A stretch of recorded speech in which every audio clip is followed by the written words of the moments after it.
You So are being recorded. we're getting started here. Okay, cool. Good morning, everybody. My name is Bill Ruck. I'm a principal engineer with CSI Telecommunications. And one of the things that I've noticed, and I've been working with various agencies, is that to most dispatchers, what happens beyond their console is PFM. PFM is pure funny magic. And so what I like to do, as opposed to the standard radio tech secret priesthood in white robes, is I like to share as much information as I can and to give people as much information as possible so that if there's a problem, they can help solve the problem, work around the problem, and deal with that. And so to understand how your radio system works, you need to have a little bit of knowledge about that. So don't be paranoid. There will be no mathematics and no physics. I'm not going to get into component level description, but I do want to give you an idea of what a radio system looks like, kind of how it works, and kind of what problems you can have.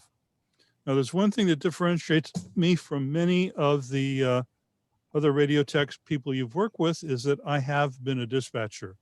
So I know what it's like to be mostly bored, except for those few seconds of sheer panic when things don't go well. I know how frustrating it is to have somebody barely audible trying to get a message through and you can't, and all those kinds of problems. So I am much more sympathetic to dispatchers than many of my ilk. So that's kind of where I'm coming from. I've now been doing this for more than 50 years. And so I've managed to ruin a lot of things, but I try really hard not to make the same mistake twice. So the title is Radio 101, but I call it Radio System Troubleshooting for Dispatchers. So, okay, that's nice. How can I advance my screen? PowerPoint is not behaving here.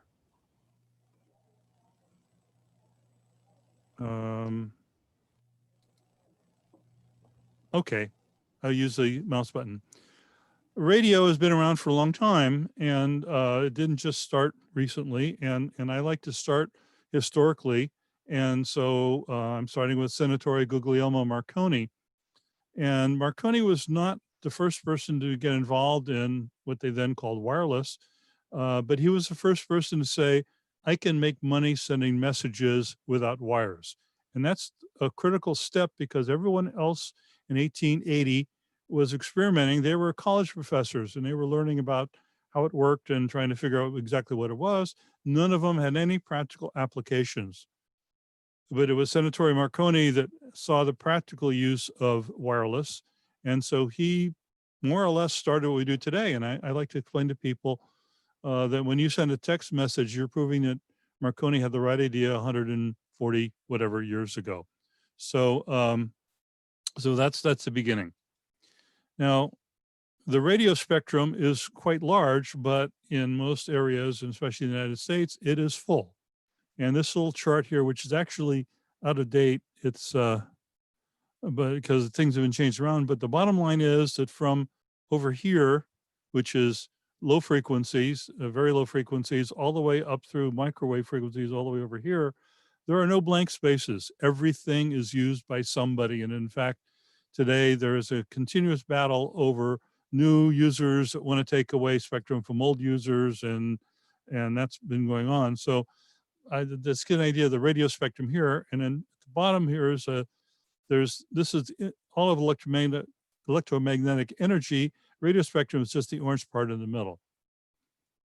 I like this one because it's somewhat historic. I'm guessing 30s vintage, and again it shows electric waves, which is 60 cycles, radio waves, infrared, visible light is right here, ultraviolet light, X-rays, gamma rays, cosmic rays. As you go from left to right on the screen here, the wavelength decreases, getting increasingly smaller and smaller and smaller. Also, the energy goes up. So as we go past radio waves and get into infrared and visible light, we move from electromagnetic radiation, which is generally called non-ionizing, because it doesn't really cause problems, to over here, gamma rays, et cetera, are ionizing radiation. But what I find interesting and maybe germane to today is this little part of the chart here, which shows the radio spectrum and has aeronautic amateur broadcasting is only what we now call AM broadcasting because FM hadn't been invented yet. But down here is mobile, and this here section is called police. And in fact, if you collect old radios like I do, they will have a police band right above the AM broadcast band, starting at about 1,800 kilocycles up through 6,000 or 6 megacycles. And this was the original police band before World War II. And as you see by here, calling all cars coming out of there, and here's the dispatch center. So historically, this is a 1936 picture of the dispatch center, and the transmitters in the back room there. You can see the meters on it. And then in the frames here are licenses, because in those days, each individual had to be licensed. And so you're required to post your license, and here is being posted, which more or less followed the standards or practices in the maritime business, which by 1936 had been around for like 40 years. So this is what it was like back in 1936. And if you're complaining about your antiquated dispatch center, here's the radio room in New York. He's sitting at a table where he's got all of the maps around him to see what's going on here. This is the transmitter back here. This is probably the actual announcer in the microphone here that actually would send the messages. Remember in 1933, in this case, radio dispatching was one way. In other words, it was a transmitter to the receivers in cars. It wasn't until late 30s and definitely after World War II that cars could talk back. So this was state of the art in 1933. So now we're going to come into the hard part of the lesson. Here is a bunch of definitions, because I want people to understand the basics, and so I'm going to go through fairly rapidly that. If you have any question, raise your hand. I may be able to see that, or type in a chat question and I'll stop and answer that. So basically radio is communications without wires using electromagnetic energy.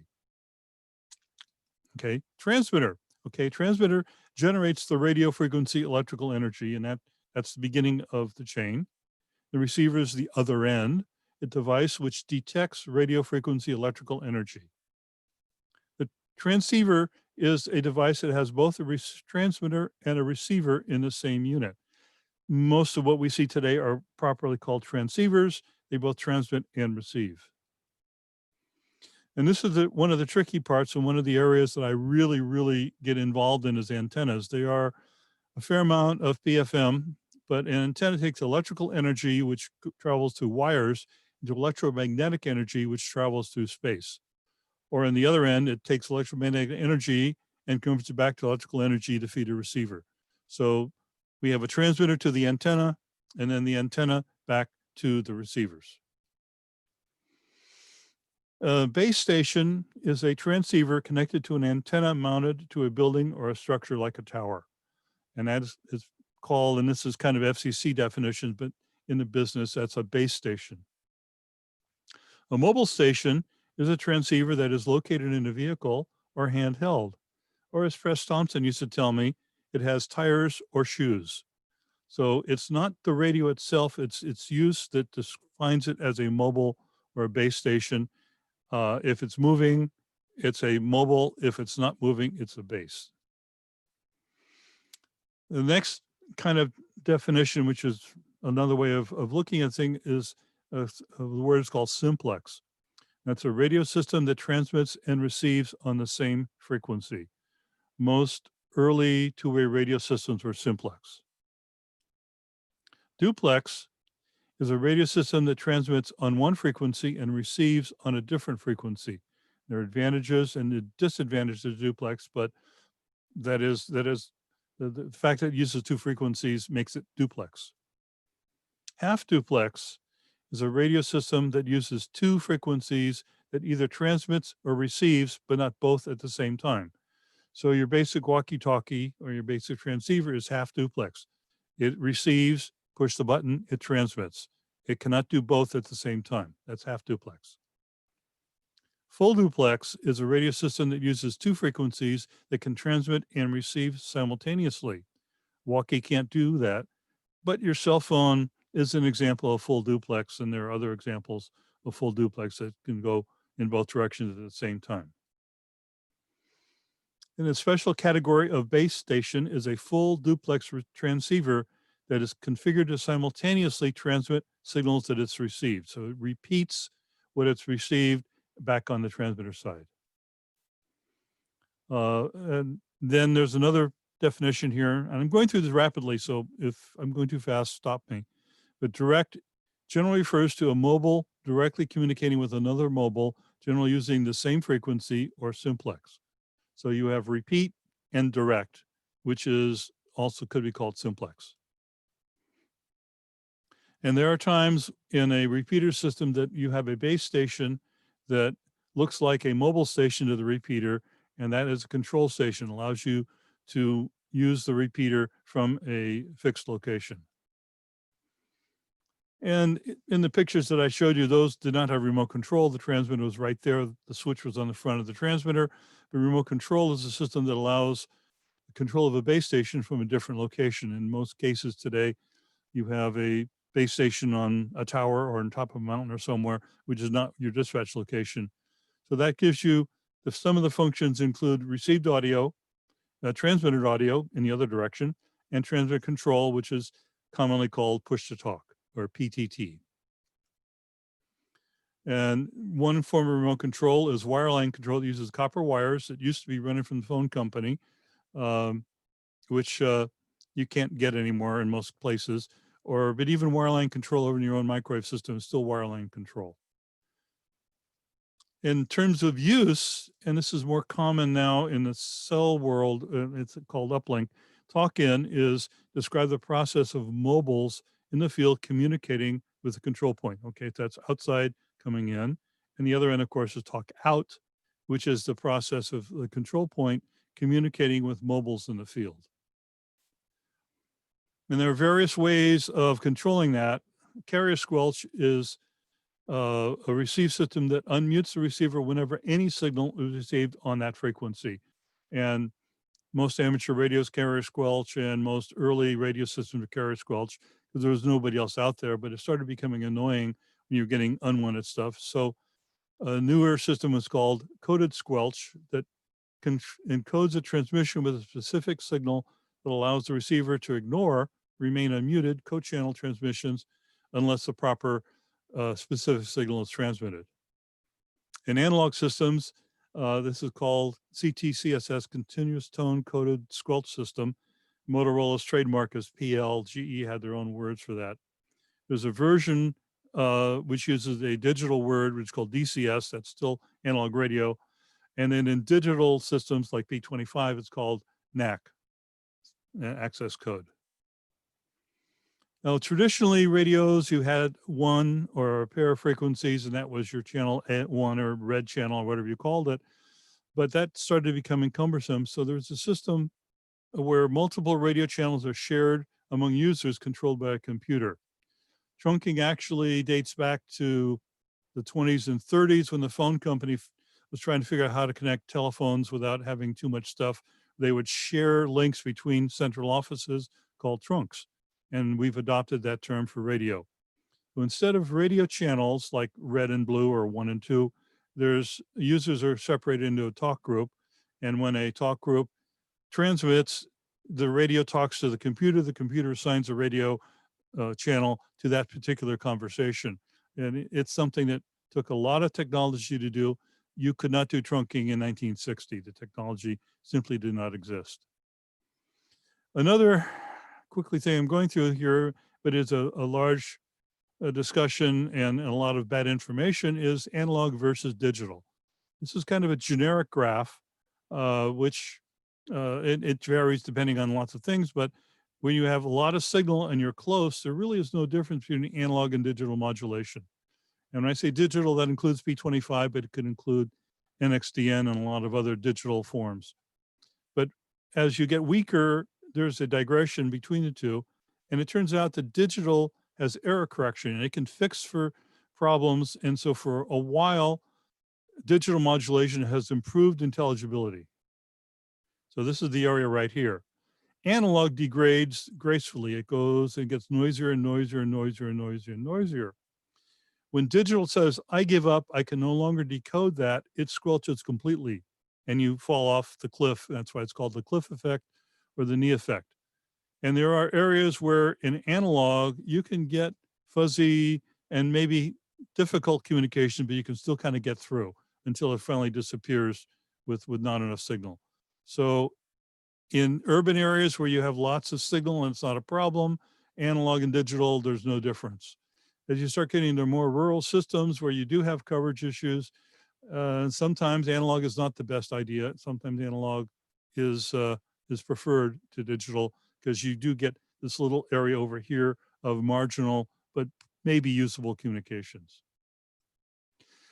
So let's draw some pictures. I'll apologize for my artwork. I'm not an artist. So in a system, we have cars. There's a car here and there's a car over here. The car talks via radio to a base station, which is over here on top of a mountain or maybe a tower or something. And then dispatch is a third location over here. Dispatch somehow talks to the cars.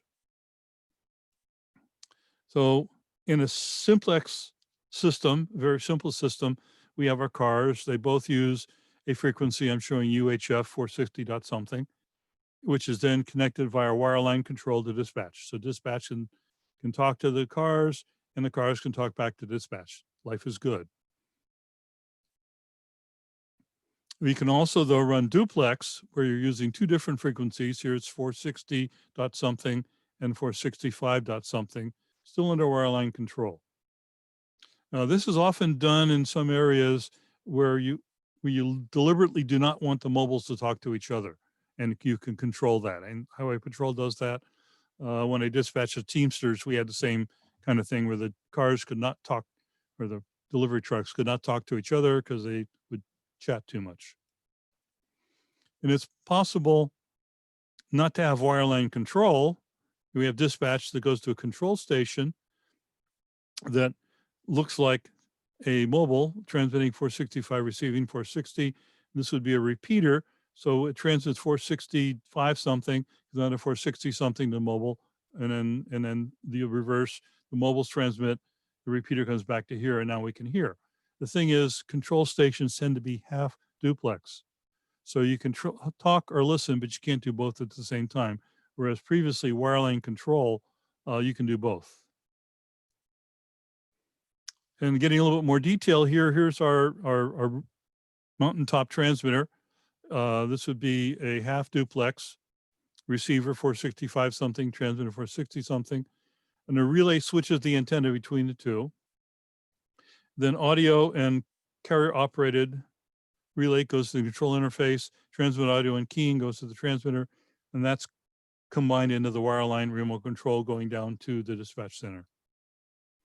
We can also run full duplex by combining transmit and receive to a duplexer that filters the individual frequencies, and that allows the receiver to receive all the time 465, transmitter to transmit all the time 460, and the wireline remote control can do both. Most systems are a lot more complicated, and this happens to be Calaveras County from 5 or more years ago. Dispatch center is here. The microwave goes to Fowler Peak, and then there are links to Blue Mountain, microwave going to Sierra Vista, and links to Ross Drive and special operations at the airport. So these are all different locations that all are interconnected into a much more complicated system. And most systems tend to be more complicated, and many are even more complicated than this. But it's important, I think, for dispatchers to understand the system that you have, because, for example, if something happens at Sierra Vista, Fowler Peak will still work. And so you'll get coverage in some part of the county, but not all the part. And having an idea of how everything goes together, then you can say, oh, we have a problem at this end, not a problem at that end. So having a system diagram, I think, is very useful to me as a technical person, but it's definitely something that dispatchers should be aware of. So in the perfect world, nothing ever fails, but we're not in that world. So whenever you have a problem, the first step and the first piece of advice is panic is not a good option. Okay, we have a problem. Panicking really doesn't solve the problem, it only makes it worse. So take a deep breath. Standard troubleshooting issues divide and conquer. And that's where knowing your system diagram is important, because then you can say, oh, I can receive in the north part, but they can't hear me in the south part. Maybe that means that our south transmitter isn't working, but we can still use the north if we understand that. So this is, again, the reason why having a diagram of your system is useful to a dispatcher, because then you can try to help figure out what's going on. And it's, again, know how your system is configured. It helps you immediately troubleshoot, and I'm asking you to get in your car and drive up there with a screwdriver and fix it. But then you can call up your radio technology person and saying, hey, our south system isn't working, but the north system is. And that way the guy can waste less time in getting things fixed. So this again is knowing how your system works. This would be, actually, in this case, this is the south end, Fowler Peak, north end is Sierra Vista, and then they go west to Ross Drive in special operations. So knowing how things are working allows you to get an idea of what's there, how to work around it, and how to get your tech people to fixing it as quickly as possible. It's also important to understand the difference between talk in and talk out. So if nobody can hear you, you have a talk out problem. But if some people can hear you, then you have a talk-in problem. Maybe one of your voting receivers died. Maybe you just have a car that's got a bad antenna. And so car 54, I like to use that as an example. Car 54 is your problem. Maybe the problem is with the car and not in your system. So getting an idea of the difference between talking in and talking out helps you pin down the problem and, again, get it fixed rapidly. Isolating individuals. Again, if car 54 is always a problem, maybe its antenna is broken or the radio is broken, or there's a problem with car 54. Or if unit 23 is always bad, maybe he's got a bad walkie or his battery died or something. So that's not a system problem, that's an individual problem. And understanding your system helps you track down that. It's always a good idea to have a backup plan, and alternate frequencies and alternate channels and alternate stuff, or whatever things are. Backup plans is something we always do tomorrow, right? We all know that. Yeah, that's something I'm going to do next week because I'm busy right now. Well, having a backup plan solves problems when they happen. And as we've learned in recent disasters, not having a backup plan and not training people on the backup plan is embarrassing, to say the least. And the last thing you want to do is to be on the front pages of the daily newspaper explaining why it didn't happen. I've also found useful to have a handheld radio in the dispatch center. So if you have a console dispatch system and but the repeater's still repeating, a handheld radio would at least allow you to talk via the repeater. It also gives you a way of listening to the repeater. And so if you can hear something on your walkie, but you can't hear anything on your dispatch console, that is a problem. It's definitely a disadvantage, but on the other hand, you can still talk to your units in the field. And the last one is pay attention to alarms. If you have an elaborate system with multiple sites that are alarmed and have problems, the alarm should show up and cause a problem. This, a clear example of this is a story that I tell, that one particular system had a power failure. And it had a red light show up at the dispatch supervisor's desk saying, power failure. And the supervisor didn't like that, so they covered it with a piece of tape, which was okay until the generator ran out of fuel and they lost their system. So if you have an alarm, there's a reason for the alarm, and it's imperative that you get your people, whoever technical maintenance people you have, to find out what that alarm was. So running out of fuel after a power failure really is embarrassing. So there's a number of things that I've learned and I've heard, and I'm always get a giggle when I hear this on the air. Attention all units, we have a stuck mic. All units, check your microphone. That's great, except that the stuck microphone is a half duplex radio. It's transmitting, it's not hearing you. Everybody else hears that, but the person you need to talk to can't because their radio is in transmit mode and it can't hear you. So that always gets a giggle. This one also is great. Unit 3, if you can't hear me, turn up your volume. Okay, sorry, but if they can't hear you, turning up the volume won't make any difference. If they're in a bad location, they need to find a better location. These are some of the things that I found in troubleshooting problems. Very standard is you hang your key ring on the antenna of your portable radio. I guess that's convenient, but what that does is it detunes the antenna. It doesn't get all the energy where it's supposed to go. And more importantly, it can break off the antenna. So it's not a key ring holder. And this one here, for some people, they like to do this, they wrap the coil cord around the antenna itself. And that doesn't work. That basically shields the antenna and causes radio problems and everything else. And all of a sudden, your walkie-talkie doesn't have enough power to make it work. Batteries for handheld radios. They're not forever. Modern lithium batteries are better than the NiCads we had before. They still have a definite life. And I remember being called into a sheriff's office. Oh, terrible, horrible, our radios are junk. Oh, no. And getting all this invective. And I said, okay, when the last time you checked your batteries? Batteries? Yeah. I mean, did you replace your batteries? Oh, we have to replace our batteries? Yeah. Oh, do you have a battery tester? A what? And so they got a battery tester and found out that 9 out of 10 batteries were dead.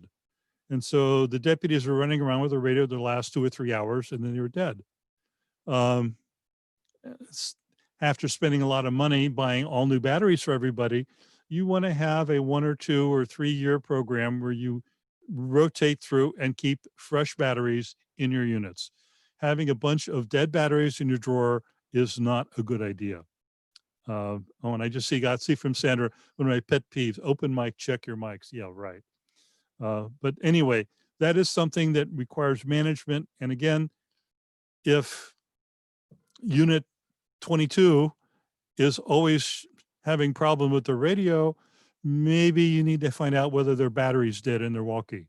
That is a really good clue and a very easy fix. You flip off the battery, slap in another one, and they're good, provided you have batteries that you can swap around.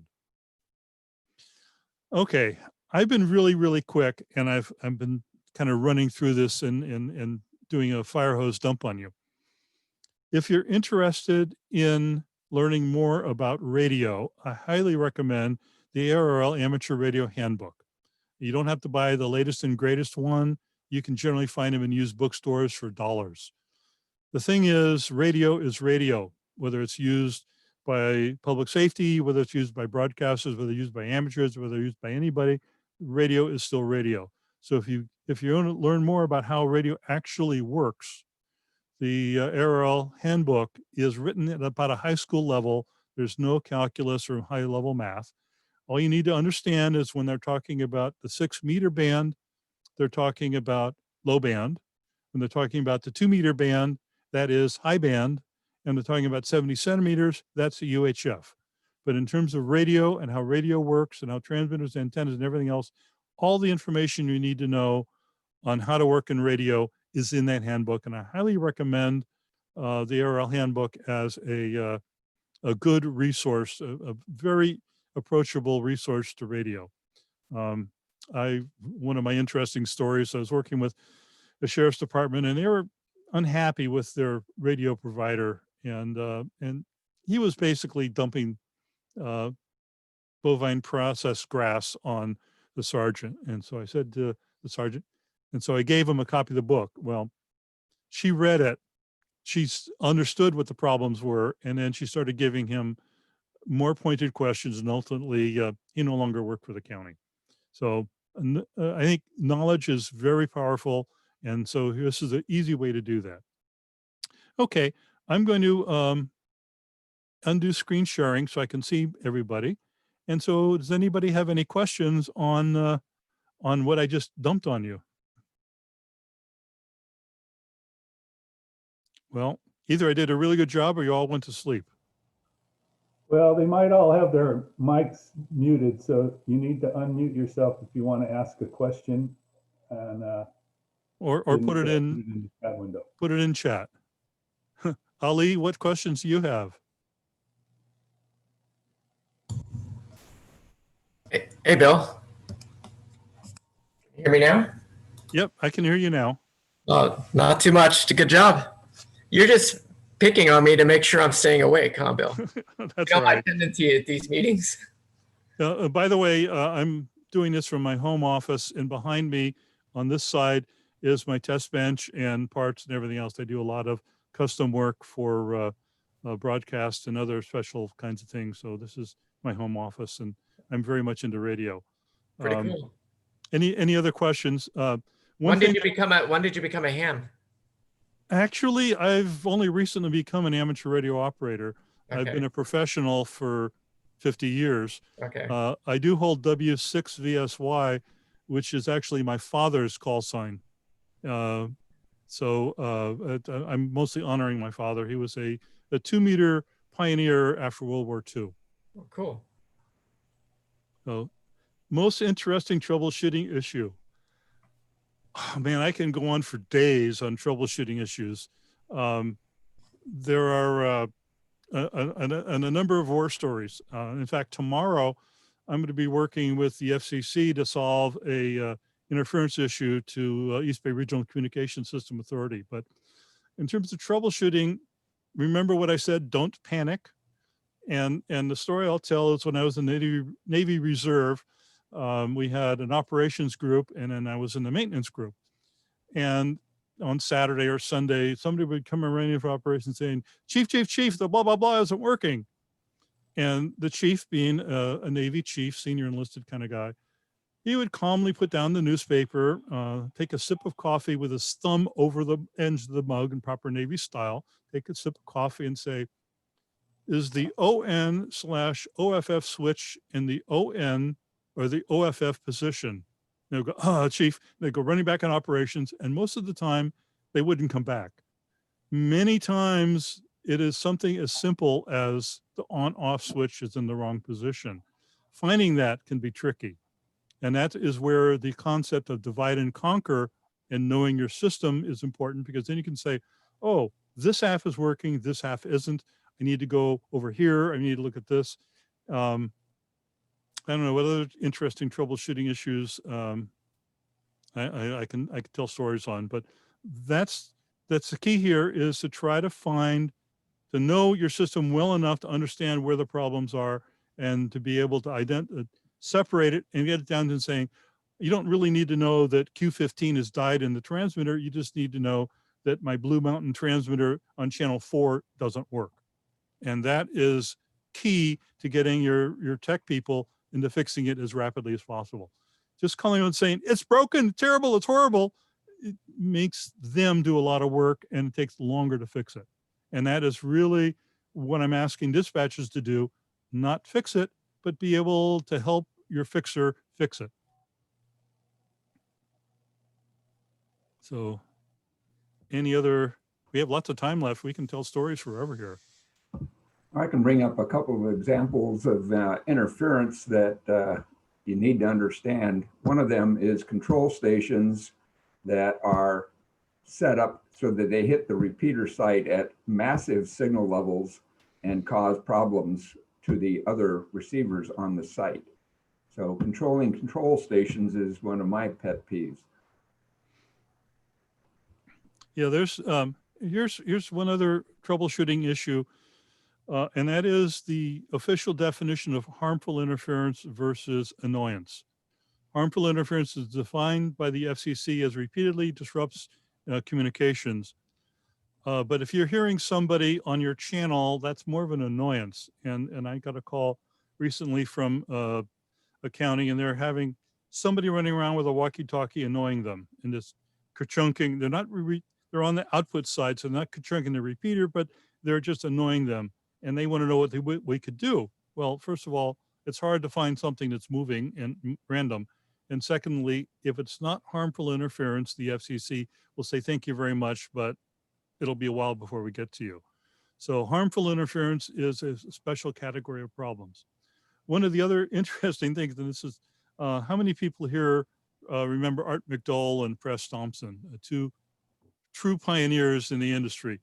One of Art's lines that he would do regularly would be, when we had a radio in our car that worked in half the county, we thought it was a godsend. Kids these days want 95% on hip in building. Well, at that time, Art was 90 something, and he could be a crusty old guy because he was a crusty old guy, but Art can do that because he pioneered two-way radio in Monterey County, period. The other comment about coded squelch, and this is a Press Thompson line, is coded squelch is like Novocaine. It doesn't eliminate the pain, it just hides it. So if you have a co-channel problem with two people on the same channel and they're far away, but it's annoying, coded squelch will hide that, but it still can be an issue. And if you go to carrier squelch, you'll hear the other guy. And all frequencies are shared. There's no such thing as an absolute exclusive frequency. Frequency coordination tries to minimize that, but still you're sharing the frequency, and actually the FCC rules and flat out your license says this is not exclusive. So we're happy to work with people, and I've been doing what I call spur busting, interference hunting now for 40 some years and finding all sorts of interesting things. I was retained by a radio station to get interference through their studio transmitter link, and it turned out to be a burglar alarm transmitter that was causing problems and causing chirps on their channel. It was not supposed to be at 950, they're supposed to be 928, but it had a sick transmitter. And so that's one standard problem if you're running an 800 or 700 megahertz trunk system is in-building amplifiers so that you can get in-building coverage, which is a good thing, but sometimes those amplifiers become power oscillators and will cause problems to your system. And there's a whole bunch of stories about that going on. In fact, tomorrow I'm be looking for something that's causing a problem to eBricks in Contra Costa County, and it could be an in-building amplifier that has become an in-building oscillator. So, this is Bernie. Another issue on BDAs in a lot of major metro areas, there are a lot of them, and now a unit can hit more than one BDA system, and now you got multiple signals going into the donor site and causing all kinds of problems. I know the NIPSTIC Spectrum Committee is looking into that kind of interference right now. yeah, we have the important thing about radio is that it's been a developmental process literally for the last 140 years. And every time we come up with something to solve a problem, there are undesired consequences of doing that. And so, you know, Bernie, my colleague Bernie here, designs a really good simulcast system, and it works wonderfully and it's great and you love it. And then we start adding BDAs so we can get inside buildings and into basements and things. And all of a sudden, all of those BDAs really have a positive effect because they allow you to work inside buildings and basements and bad places. But on the other hand, all they do is add noise to the receiver because all of the little transmitters are transmitting a small amount of noise. One of those is not a problem. Hundreds of them, oh yeah. And then you have a BDA that goes nuts. I was working retained by a sheriff's department, and this is back in the days of Nextel sharing the same spectrum. And Nextel decided that they didn't like the BDA working in that building, so they turned it off. And so I was brought in there to realign and get everything working. And the sheriff basically explained to Nextel that if they did that again, they would be occupying the Gray Bar Hotel for a long period of time. And Nextel never did that again. That was another, that's all these wonderful little war stories of doing stuff, but 99 point lots of 9% of the time, your radio system works, life is great, you know, and you've put in some new stuff and gotten some money and added a receiver or whatever. And, you built a really great system, but it's that minor time when it doesn't work anymore that is important to you to get it working. Because after all, you can't just turn it off and go home. And so here's another perspective on public safety radio. I worked in broadcasting for many, many years. And, when I worked on the NBC Olympics, between Athens, that's where I worked, there were two completely separate independent paths all the way back to New York for NBC. They paid a lot of money to have total, full, well thought out redundancy. In most public safety systems, you have what I call a single thread between the microphone to this, to that, to that, to the transmitter and everything else. There's only one thing.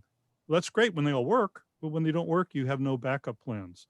And so having redundancy is important. It costs money to have redundancy, and the people who allocate money may not understand that, but you don't need it until you do, and then it's too late to install the backup system. So having a backup plan and having some redundancy built into your system is really critical if it really, really has to work all of the time. And my experience in broadcasting is that they have multiple, stations have multiple transmitters, multiple backup stuff, multiple things. And so they have any one failure, they're still on the air making money. Most public safety agencies do not have that. And so when you have a problem, you're sitting there twiddling your thumbs. And so that's part of any time we get involved with the design is we talk with our clients and saying, do we have enough redundancy? Do we have enough backup? Do we have alternates? Do we have ways of working around problems? Because you will have a problem. Modern technology is a whole lot more reliable than what was available in 1950. No question about that, but it's still not perfect. So any other comments or questions? Well, then I think it's time for a coffee break. Great job, Bill. Thank you very much. Yeah. Thanks, Bill. If I can get my screen share back, just so that you know how to get a hold of me. Let's see here, share there. If you have any questions or want good engineering, get a hold of me or any people at CSI Telecommunications. My email is bruck@csitele.com. Phone number is 415-751-8845. A little bit of paid advertising here. There is scary amounts of years of experience in the CSI group, and Bernie being one of my colleagues here, we have a couple of other colleagues. There's very little that we don't know something about and haven't been there and can help you with. So if you have any kinds of questions or something, give us a call at CSI. So thank you very much.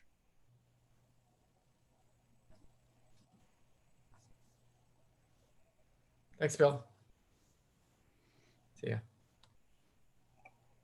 And I'm offering to APCO to do this again in a couple of years because we only got 40 some people here, and it'd be nice if everybody was able to understand how their system worked and do the best possible job they can for their agency. That's really what it's about, is the best possible communications to the citizens that we serve.